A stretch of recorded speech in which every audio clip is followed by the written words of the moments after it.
Hello Patriots, welcome to another edition of Revolutionary Meals. Today we'll be celebrating the November 10th, 1775 founding of the United States Marine Corps, and we'll be making 1775 punch. Punch was actually very popular in the 18th century.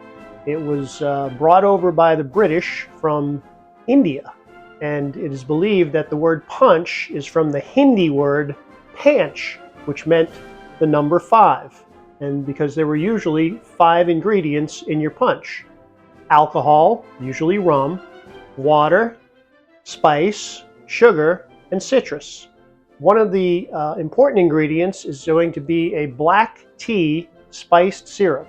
I'm going to show you how to make that. You simply take some water, about 6 cups of water in this pot, and add your black tea, and then you're going to peel and chop up some ginger. You're just going to throw it into the pan, and some brown sugar. Bring that all up to a boil, and then turn it down and let it steep for about 20 minutes. After about 20 minutes, strain it out, let it cool down, and you'll have spiced black tea syrup.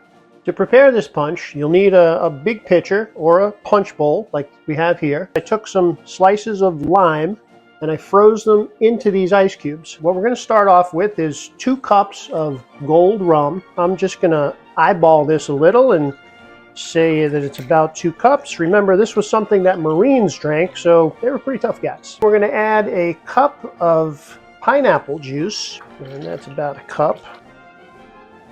The traditional founding of the Marines is known as and recognized as November 10, 1775. They were part of the Navy in the beginning. When they were first created in 1775, they were actually the Continental Marines. They were not the actual U.S. Marines. They weren't created until almost 11 years later, in July of 1798, by John Adams. So I've added the pineapple juice, and I'm going to add also a half a cup of lime juice.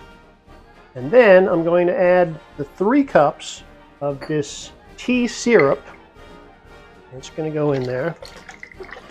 Then we're just going to mix that up just a little bit.